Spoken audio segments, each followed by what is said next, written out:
Hello students, welcome to class tutorial. आज मैं class 10 mathematics probability chapter से ही explain करूंगा। तो आइए शुरुआत करते हैं एक्सप्लेनेशन फ्रॉम प्रोबेबिलिटी। तो पहले प्रोबेबिलिटी क्या है थोड़ा जानकारी लेंगे। अभी मान लीजिए आकाश में बादल छाया हुआ है, तो क्या बोल सकते हैं, बारिश हो भी सकता है या तो बारिश नहीं भी हो सकता है, इसको बोलेंगे प्रोबेबली। या तो आज मान लो आज इंडिया और श्रीलंका का मैच हो रहा है, क्रिकेट मैच, उसमें या तो इंडिया जीत सकता है या तो श्रीलंका जीत सकता है, इसको बोलेंगे प्रोबेबिलिटी। तो अभी आइए देखते हैं प्रोबेबिलिटी। मैंने थोड़ा सा एग्जाम्पल देके समझा दिया प्रोबेबिलिटी क्या है। तो इसमें आज मैं समझाऊंगा थोड़ा सा डेफिनेशन जो जो इस्तेमाल होता है प्रोबेबिलिटी के लिए, जो जो डेफिनेशन की ज़रूरी है उस डेफिनेशन को अच्छा से समझने के लिए कोशिश करेंगे। तो definition of various terms used in probability, जो जो टर्म्स जो है प्रोबेबिलिटी में अप्लाई किया जाता है, यूज़ किया जाता है, उसके बारे में समझेंगे। तो मैंने एक पहले लिखा है रैंडम एक्सपेरिमेंट क्या है, तो उसका डेफिनेशन यहाँ में लिखा हुआ है, an experiment in which all possible outcomes are known. मतलब क्या है कि हमें पता है जो रिजल्ट क्या होगा वो मालूम है, हमें पता है रिजल्ट क्या होगा वो मालूम है। चलो मान लो आज कोई एक स्टूडेंट का रिजल्ट आज देने वाला है, तो उसको मालूम है या तो पास होगा या तो फेल होगा, इसको बोलेंगे पहले से वो बच्चा को रिजल्ट क्या होगा वो मालूम है, दोनों में एक होगा, या तो पास होगा या तो फेल होगा। या तो कोई फुटबॉल मैच चल रहा है, या तो कोई एक टीम जीतेगा या तो कोई एक टीम हारेगा, ये पहले से मालूम है। तो इसको बोलेंगे all the possible outcomes are known, इसी को बोलेंगे, मैंने जो एग्जाम्पल दिया उसको बोलेंगे पहले से पता होता है कि दोनों में एक होगा। तो but the outcome can not be predicted in advance. तो यही तो कहा गया है कि जो क्या रिजल्ट आएगा उसको पहले से मालूम नहीं है कि वो पास होगा या फेल होगा, या जीतेगा या हारेगा, या बारिश हो या नहीं हो, तो पहले से वो मालूम करने के लिए नहीं सकता, पहले से वो बोलने के लिए नहीं सकता। Is called a random experiment. इसी तरह का एक्सपेरिमेंट को बोलेंगे रैंडम एक्सपेरिमेंट। तो अभी जैसा कि यहाँ में मैंने जो दिया, इसके अलावा और भी कुछ कुछ एग्जाम्पल यहाँ में, मान लो टॉसिंग ऑफ ए कॉइन। तो कोई एक मैच होने वाला होता है, उससे पहले टॉस किया जाता है, वो टॉस करने से पहले या तो हेड होगा या तो टेल होगा। तो थ्रोइंग ए डाई, एक डाई का जो है 6 फेस होता है, 1 2 3 4 5 6।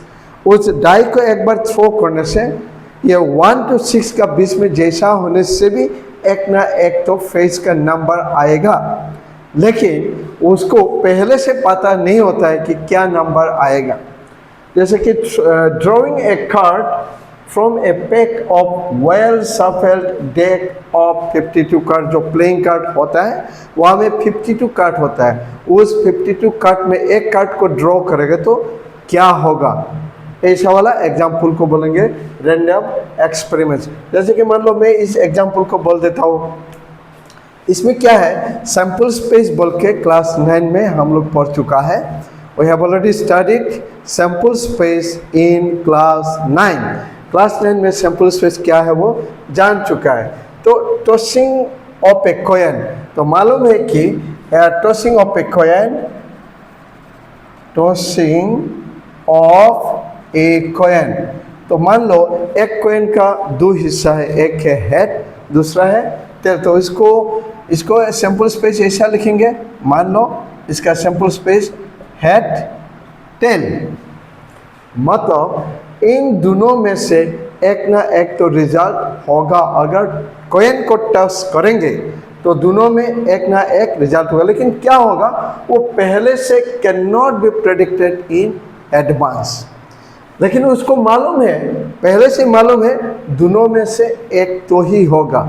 इसको बोलेंगे पॉसिबल आउटकम्स आर नोन। दोनों में से एक होगा, तो दोनों आउटकम क्या है वो पहले से मालूम है, लेकिन दोनों में से क्या होगा can not be predicted in advance. इसको बोलेंगे रैंडम एक्सपेरिमेंट। अच्छा, दूसरा है कि थ्रोइंग ए डाई। अगर मैं एक डाई को थ्रो करता हूँ, थ्रोइंग ए डाई, तो थ्रोइंग ए डाई में क्या होगा, चलो मान लो सैंपल स्पेस ये होगा 1, एक डाई का 6 फेस होता है, तो 1 2 3 4 5 6, एक डाई का 6 फेस है। तो अगर एक डाई को ऐसा रोल किया या तो थ्रो किया, तो उस इंसान को या उस व्यक्ति को ये पता है कि एक ड्राई थ्रो करने से 6 में से एक नंबर तो मिलेगा। इसके लिए उसको बोलेंगे पॉसिबल आउटकम्स आर नोन। उसको पहले से पता है कि 6 में से एक तो मिलेगा, लेकिन क्या मिलेगा उसको उसने प्रेडिक्ट करने के लिए नहीं सकेगा। पहले से क्या मिलेगा वो प्रेडिक्ट करने के लिए नहीं सकेगा। तो इसी तरह का एक्सपेरिमेंट को बोलेंगे रैंडम एक्सपेरिमेंट। अच्छा, तो मान लो drawing a card from a well shuffled deck of 52 cards. यहाँ में मैं थोड़ा चलो मान लो मैं यहाँ में थोड़ा कार्ड के बारे में दिखा देता हूँ। 52 कार्ड्स, तो कार्ड्स का मेन कलर 2 है। एक है ब्लैक कलर, ब्लैक, दूसरा है रेड कलर। ठीक है, मैं कलर को बता दे रहा हूँ। 52 कार्ड्स के बारे में बोल रहा हूँ। 52 कार्ड्स का 2 मेन कलर है, एक है ब्लैक, दूसरा है रेड। तो इसे ब्लैक में मिलेगा 2 है, एक है बोलेंगे क्लब्स CLUBS, दूसरा है स्पेड्स। ओके, तो स्पेड्स, तो क्लब्स का सिंबल ये है, मैं सिंबल को साइड में दिखा देता हूँ। ये है क्लब, जो है ऐसा दिखेगा, ये है क्लब, ठीक है, ऐसा दिखेगा। तो स्पेड जो है, मान लो मैं साइड में दिखा देता हूँ। स्पेड जो है ये है स्पेड, ऐसा दिखेगा मान लो, ठीक है, स्पेड तो ऐसा दिखेगा। अभी रेड का 2 है, एक है हार्ट, दूसरा है डायमंड। चलो हार्ट को मैं यहाँ में ड्रॉ कर देता हूँ। तो मान लो मैं डायमंड को यहाँ में ड्रॉ कर देता हूँ। डायमंड ऐसा दिखेगा, मान लो ये डायमंड है, इसका कलर रेड होगा। तो हार्ट जो है मान लो ऐसा होगा, ये है हार्ट, ठीक है, हार्ट। तो स्पेड, चलो स्पेड ऐसा होगा, इसको ये नहीं देने से भी होगा स्पेड। तो 52 कार्ड्स को 2 मेन कलर है, ब्लैक कलर, रेड कलर। तो यहाँ में जो लिखा है क्लब्स, क्लब्स का कलर ब्लैक होगा, स्पेड का कलर ब्लैक होगा, हार्ट का कलर रेड होगा, डायमंड का कलर भी रेड होगा। तो हर कार्ड का ये होगा, एस होगा, एस, किंग,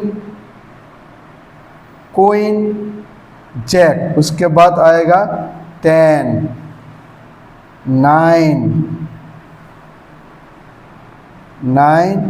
8, 6 कर करके 2 तक आएगा। मैंने इसे नहीं लिख दिया, 9, 8, 6, 5, 4, 3। अच्छा, तो मैंने इसे लिख दिया 5, 4, 3, 2 तक लिख दिया। तो उसी तरह सभी का स्पेड का भी एस होगा, एस, किंग, क्वीन, जैक, 10, 9, 8, 6, 5, 4, 3, 2। ऐसा होगा। इधर में भी क्या होगा? Ace, king, queen, jack, 10, 9, 8। अच्छा, तो मैं यहाँ में 7 नहीं लिखा। 7, 6, 5, 4, देखिए 10, 9, 8, 7, 6, 5, 4, 3, 2। तो इसी तरह यहाँ में मैंने 7 नहीं लिखा। 7, 6, 5, 4, 3, 2। ठीक है। तो ace, S C E S, king, queen, jack, 10, 9, 8, 7, 6, 5, 4, 3, 2। तो यहाँ का भी, डायमंड का भी एस, एस सी ई, ए मतलब एस सी ई, एस, वही मैंने शॉर्ट में लिख दिया। Ace, king, queen, jack, 10, 9, 8, 7, 6, 5, 4, 3, 2। तो देखिए, मैं 52 कार्ड्स के बारे में थोड़ा एक्सप्लेन कर रहा हूँ। तो 52 कार्ड्स का दो मेन कलर है, ब्लैक कलर, रेड कलर। फिर उसी ब्लैक कलर का दो प्रकार का है, 2 टाइप से, क्लब से, स्पेड है। इसका कलर भी ब्लैक है, इसका कलर भी ब्लैक है। अभी फिर रेड का दो है, हार्ट, डायमंड। हार्ट का कलर भी रेड, डायमंड का कलर भी रेड। तो इधर में सब ब्लैक है। तो अभी हार्ट टाइप का ऐसा होगा, 13 कार्ड्स होगा। 1, 2, 3, 4 ऐसे गिनती करने से 13 कार्ड्स होगा। टोटल 13 होगा। यहाँ में भी 13, यहाँ में भी 13, यहाँ में भी 13, यहाँ में भी 13। सबको जुड़ने से क्या होगा? 52 कार्ड्स। सबको जुड़ने से 52 कार्ड्स। अभी देखिए, ये कार्ड के बारे में बता दिया। अभी यहाँ में जो देख रहे हो, ये जो है, ये किंग, जैक, ये सबको बोलेंगे फेस कार्ड। ये सबको क्या बोलेंगे? Face card. तो फेस कार्ड कितना है? ये हो गया फेस कार्ड, इसको बोलेंगे फेस कार्ड, फेस कार्ड। तो ये सब फेस कार्ड है। यहाँ में भी इसको क्या बोलेंगे? Face card. ये सब क्या है? Face card. तो face card, total face card कितना है? गिनती करो, 1, 2, 3, 4, 5, 6, 7, 8, 9, 10, 11, 12। इसका मतलब 52 डेक कार्ड्स में, डेक ऑफ 52 कार्ड्स में फेस कार्ड कितना मिलता है? 1, 2, 3, 4, 5, 6, 7, 8, 9, 10, 11, 12 फेस कार्ड मिलेगा। तो ये है। अभी देखिए, drawing a card from a pack of well shuffled deck of 52 cards बोल के उस व्यक्ति को पहले से मालूम है, ये है, सब कलर मालूम है, अलग अलग है 52 कार्ड से। तो वहाँ में एक कार्ड को अगर निकालेंगे तो इनमें से कोई एक रंग का या कोई एक कलर का एक कार्ड उसे मिलेगा, बल्कि ये पता है। इसके लिए इसको बोलेंगे all possible outcomes are known.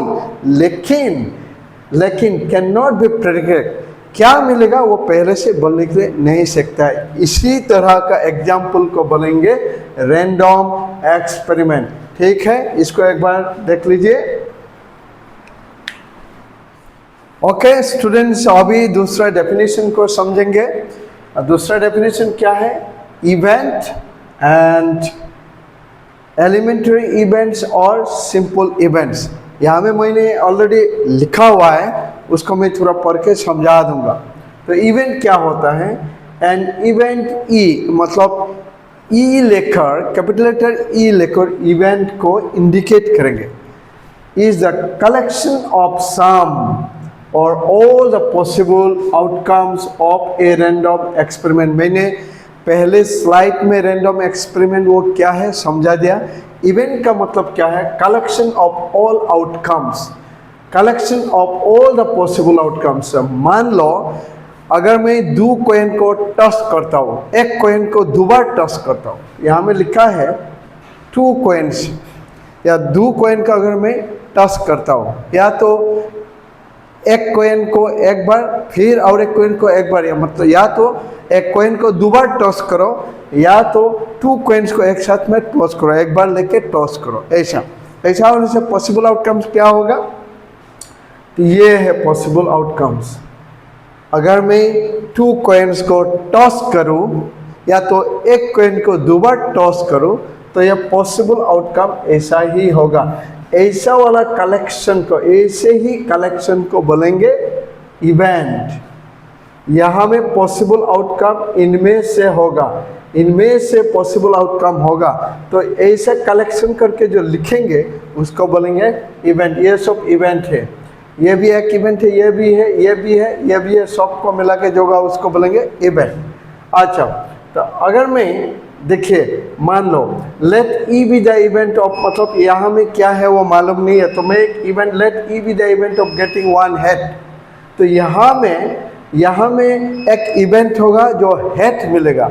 हमें टॉस करने के बाद क्या है, मान लीजिए वो हेड मिलेगा, रिजल्ट क्या मिलेगा, मान लीजिए हेड मिलेगा।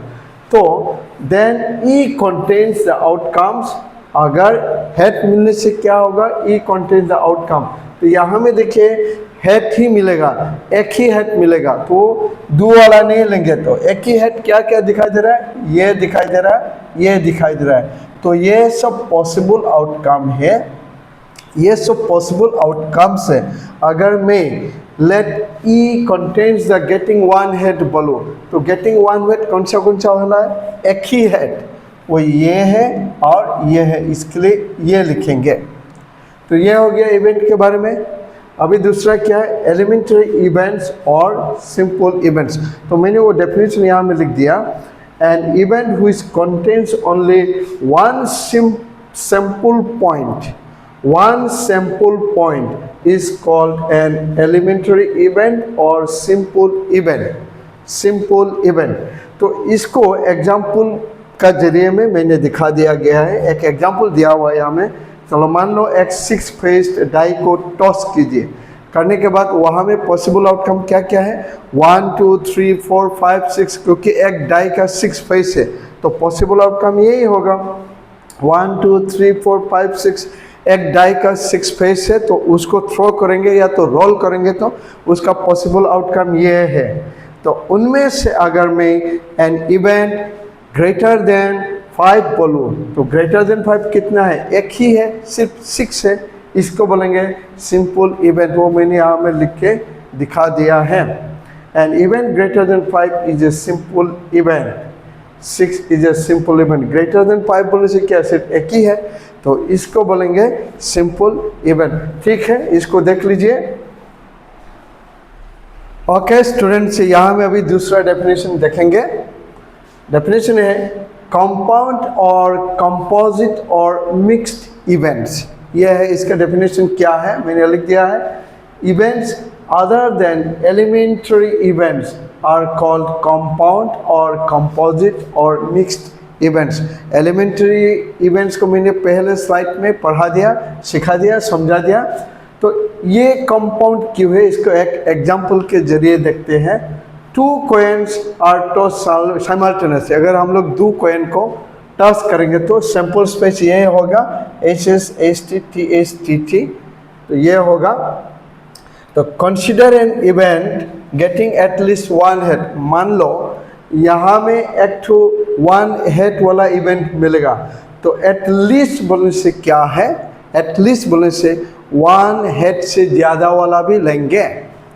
तो एटलीस्ट को देखिए, एटलीस्ट 1 हेड बोलने से 1 हेड से भी ऊपर वाला लेंगे, 1 हेड वाला भी लेंगे, 1 हेड वाला ऊपर से भी लेंगे।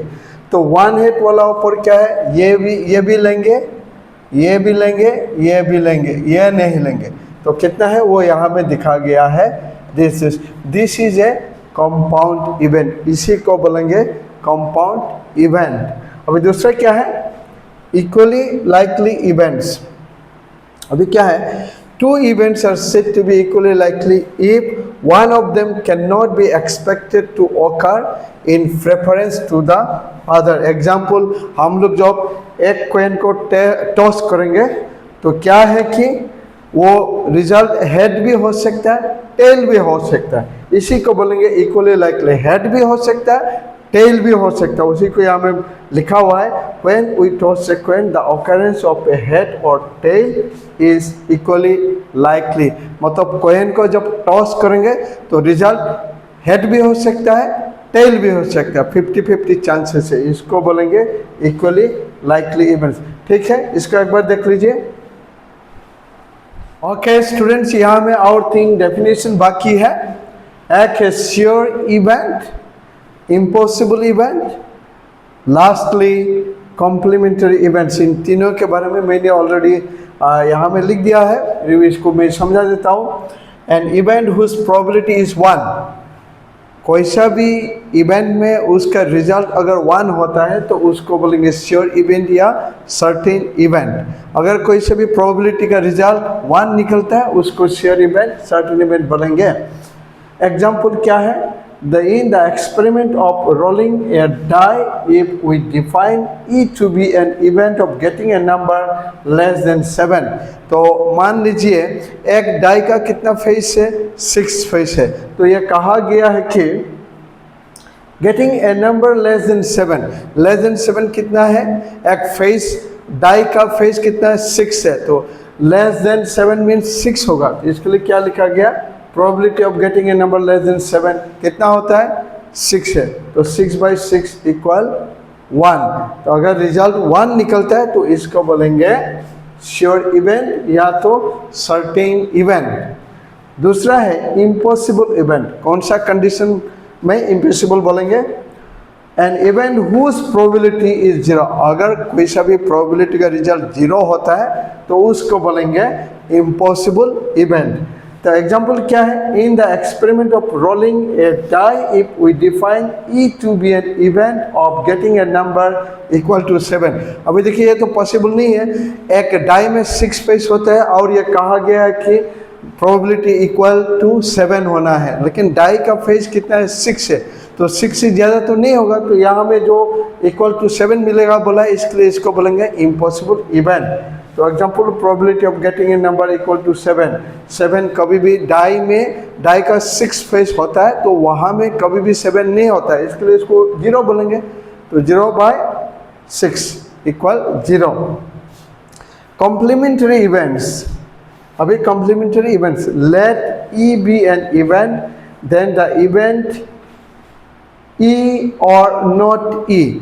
अभी देखिए सिर्फ ई लिखने से क्या है? वो इवेंट है। ई का ऊपर में एक छोटा वाला बार देने से उसको बोलेंगे नॉट ई। नॉट ई या तो ऐसे लिख सकते हो या तो ऐसे लिख सकते हो। Not E is called complement of the event E. In general इसका ये क्या होता है? Probability of the event plus probability of not E, दोनों का प्रोबेबिलिटी प्लस करने से हमेशा रिजल्ट 1 होना चाहिए। फिर मैं बोल रहा हूँ, probability of event and probability of not E, ये दोनों का रिजल्ट प्लस करने से हमेशा 1 होना है। अगर ये इक्वेशन मालूम होने से क्या होगा? इसको रखो, इधर में उसको ट्रांसफर कर दीजिए, तो यह इक्वल टू क्या होगा? 1 - t। तो इसका मतलब क्या है? Sum of all the in this case sum of the events would be always equal to 1। तो यहाँ में मैंने 2 नोट लिख के रखा हुआ है, इसको जान लीजिए। For any event E, probability of the event will be always equal to 0 और ग्रेटर देन 0 और इक्वल टू 1 और लेस देन 1, लेकिन प्रोबेबिलिटी कभी भी 1 से ज़्यादा नहीं होगा। वही लिखा है मैंने। 0 हो सकता है, 1 से कम हो सकता है, 0 से ज़्यादा हो सकता है, या तो 1 हो सकता है या तो 0 हो सकता है, लेकिन 1 से ज़्यादा नहीं होगा। Probability of an event can never be negative.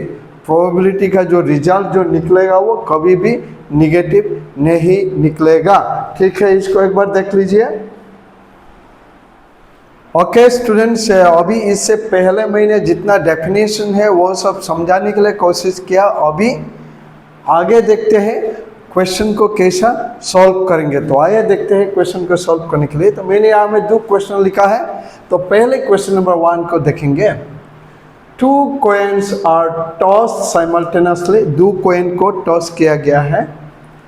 What is the probability of getting at least one tail? At least one tail मतलब one tail से ऊपर भी लेंगे. At least बोलने से one or more. What is the probability of getting at most one tail? At most बोलने से one or less. ध्यान से सुनिए. At least बोलने से, at least बोलने से, at least one tail बोलने से one or more. At most one tail बोलने से one or less. ये ध्यान देना है. तो ये आंसर को शुरू करने से पहले मैं फॉर्मूला कौन सा वाला फॉर्मूला अप्लाई किया जाता है वो मैं यहाँ में लिख देता हूँ. If E be an or if E is an event, E is an event.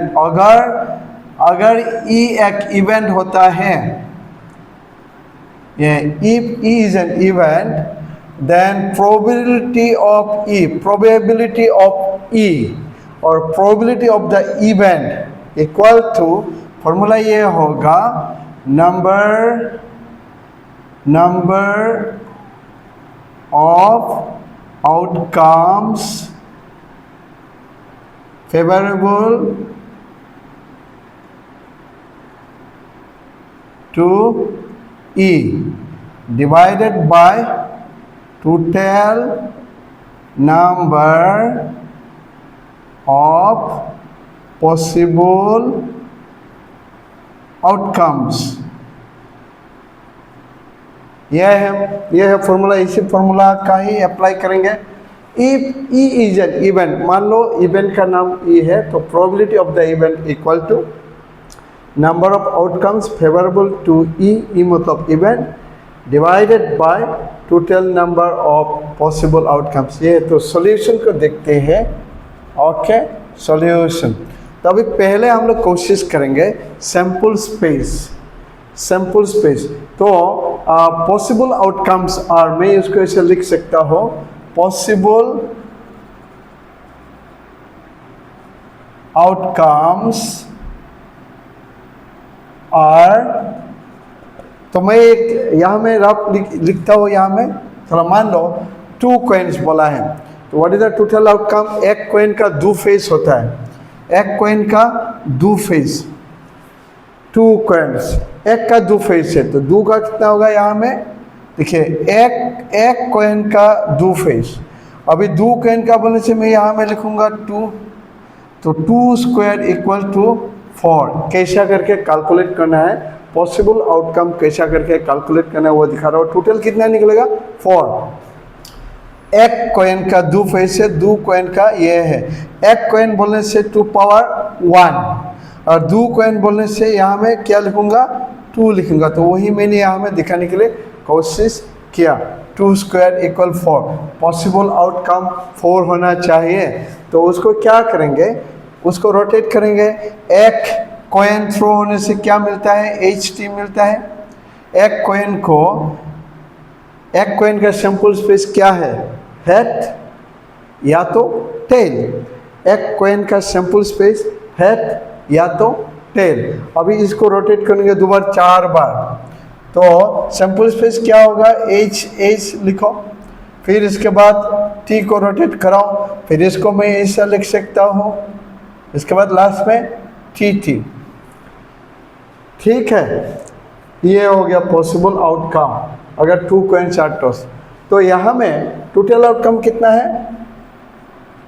Total outcome equal to, गिनती कीजिए, 1 2 3 4. 4 है. ठीक है, 4 है. तो late E be the event of getting at least one tail. उसको ऐसा बोलेंगे, let E1 be the event of, इसको मैं ऐसे लिख देता हूँ, रख देता हूँ, event of getting at least one tail.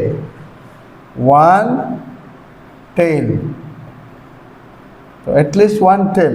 Let E1 be the event of getting at least one tail. At least one tail मतलब at least बोलने से क्या है, one tail और more, ये होगा। at least बोलने से at least one tail और more, ये देखना है। तो फेवरेबल आउटकम कितना है देखिए, फेवरेबल आउटकम तो क्या होगा, फेवरेबल आउटकम्स क्या क्या है देख लीजिए। एट लीस्ट वन टेल से ज़्यादा, तो अगर मैं वन टेल ये भी लिखूँ, यहाँ में यह भी लिख सकता हूँ वन टेल से ज़्यादा।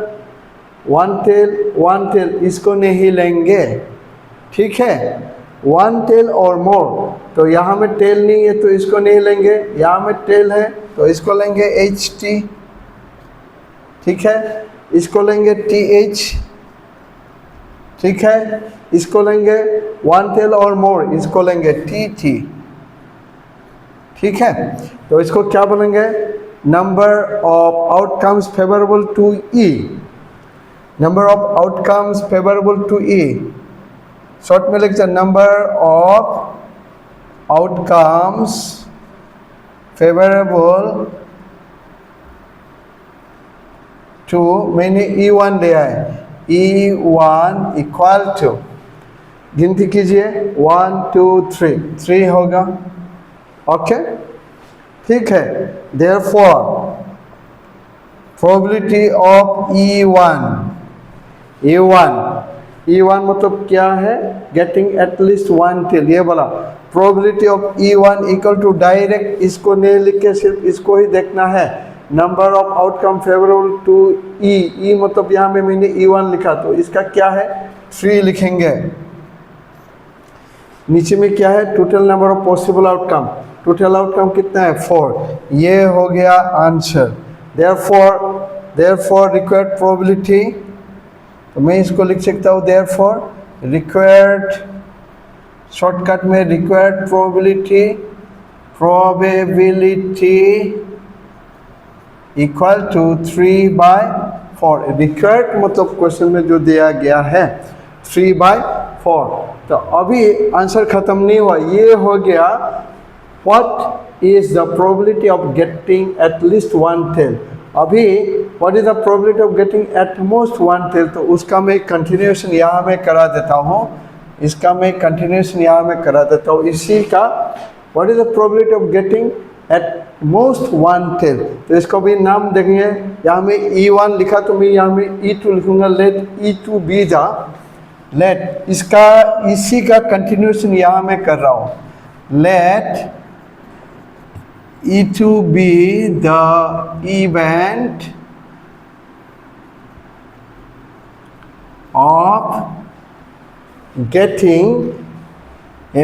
of getting at most one tail, यह है। तो वन टेल का मतलब क्या है, एट मोस्ट बोलने से वन टेल और लेस, वन टेल और लेस, ये होगा।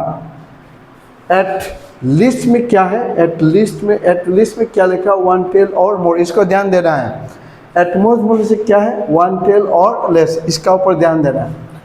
तो फेवरेबल आउटकम कितना होगा, देयरफॉर फेवरेबल आउटकम क्या होगा, फेवरेबल आउटकम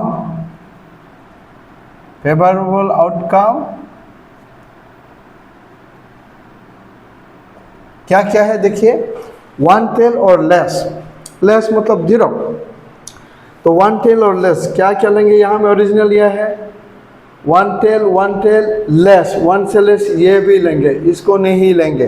तो क्या क्या होगा, HT TH, तो होगा HH, ये लेंगे। लेस मतलब 0, वन से लेस क्या है, वन टेल और लेस मतलब 0, तो 0 मतलब जहाँ में टेल नहीं होगा, तो यहाँ में टेल नहीं, इसको लेंगे ये H इज HT, उसके बाद क्या है TH, ये होगा favourable outcome.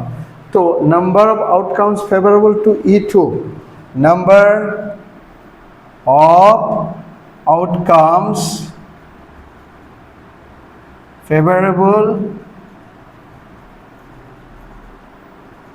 To E2 equal to कितना है, गिनती कीजिए 1 2 3। देयरफॉर प्रोबेबिलिटी ऑफ E2 मतलब कंडीशन क्या है मैंने बता दिया, इक्वल टू फॉर्मूला इसको लिखेंगे number of outcomes favourable to E मतलब E2 है, कितना लिखा फेवरेबल आउटकम 3 है, 3 बाय टोटल आउटकम क्या है 4। तो therefore hence required probability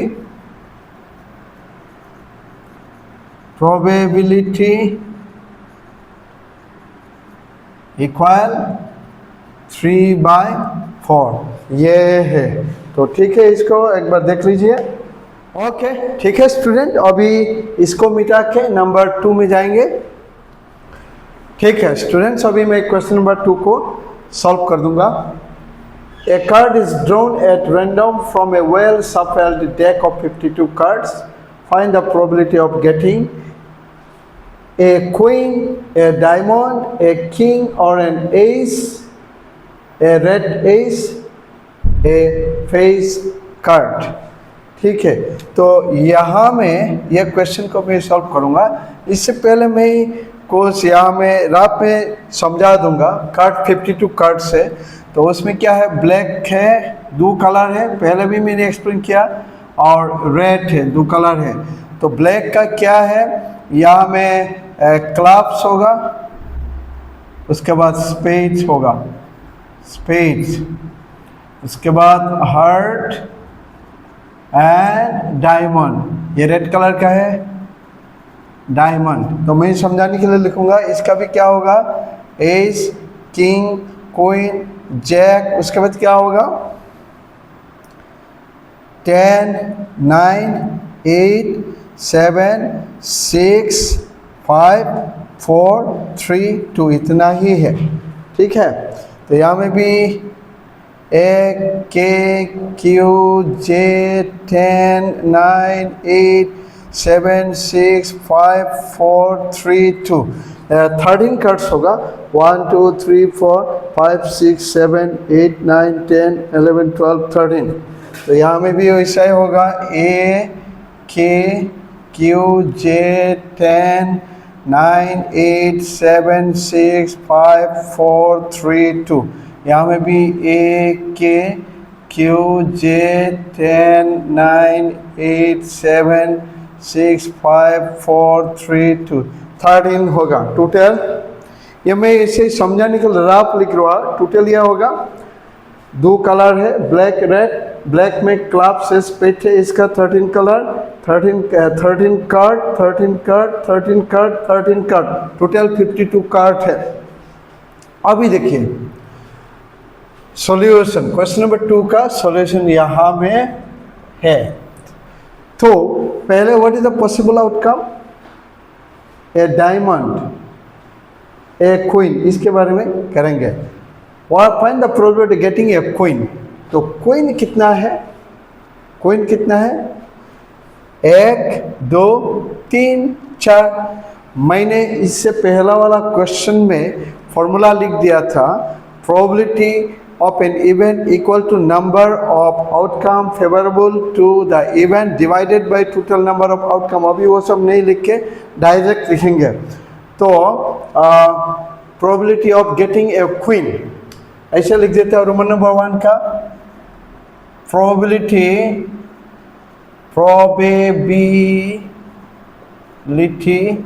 of getting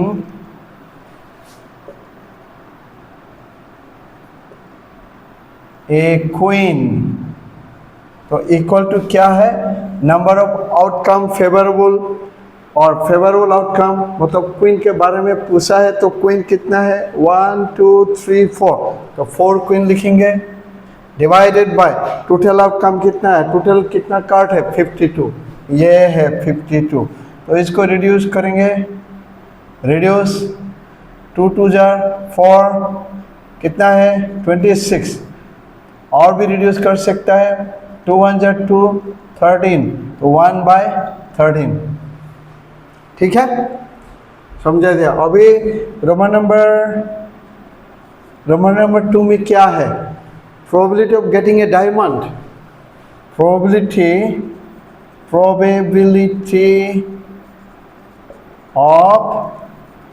getting a diamond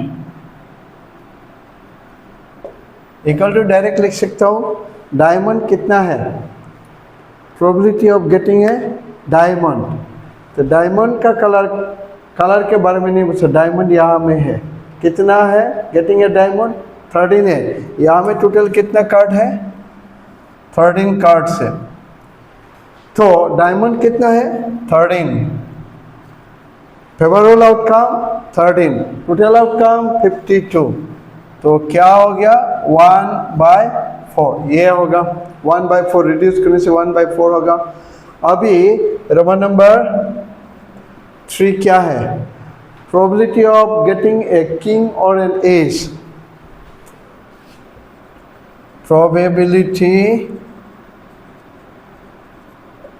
probability of getting an ace or getting a king or getting a king or an ace equal to, देखिए student, पहला वाला student में formula को लिख के कैसा करके करना है वो मैंने समझा दिया, एक बार डिटेल समझा दिया, उसके बाद डायरेक्ट लिख सकते हो वैसे। तो probability of getting a king और एन एस, किंग कितना है 1 2 3 4, एस कितना है 1 2 3 4। कलर के बारे में नहीं बोला, कलर के बारे में कहा नहीं गया है, तो इसके लिए किंग को प्लस करो, 1 2 3 4, एस को प्लस करो 1 2 3 4, 4 + 4 8, तो आंसर होगा 8/52। फेवरेबल आउटकम 8 है, टोटल आउटकम 52 कार्ड्स है। ठीक है, तो अभी इसको रिड्यूस कीजिए, कितना 4 2 8, ऐसे दिखा रहा हूँ 4 2 8, अभी फिर इक्वल टू 2/13, यही है आंसर। अभी रोमन नंबर 4 क्या है, ए रेड एज, तो प्रोबेबिलिटी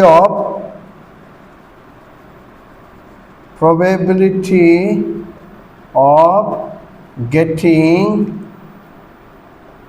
ए रेड एज, हाँ, और रेड एज इक्वल टू क्या है, रेड एज, रेड कलर के भी रेड कलर का बारे में कहा गया, तो रेड कलर यहाँ में है, एज कितना है 2 है, रेड कलर का 2 है, 1 2, एज के बारे में कहा गया, तो 2/52 रिड्यूस करो, 2/52 इक्वल टू 1/26 रिड्यूस करने से। लास्ट क्या है रोमन नंबर 5, तो क्या है, probability of getting a face card, probability of getting a face card equal to, face card कितना है, फेस कट देखिए, ये सब फेस कट है, ये जो है फेस कट है, ये सब फेस कट है। तो गिनती कीजिए, फेस कट कितना है, 1 2 3 4 5 6 7 8 9 10 11 12, तो 12 फेस कट डिवाइडेड बाय 52 कितना होगा, रिड्यूस कीजिए, नहीं तो ऐसा भी रख सकते हो। ओके, 4 3 12, 4 13, तो 3/13। ठीक है, प्रोबेबिलिटी ऑफ फेस कट यहाँ में दिखा दिया है, फेस कट यहाँ में तो favourable outcome divided by total outcome, ये फॉर्मूला है। फेस का 12 है, टोटल आउटकम 52, इसको रिड्यूस कीजिएंगे 4 लेकर, 4 3 जार 12, 4 30 जार 52, आंसर 3/13। ठीक है, इसको एक बार देखिए।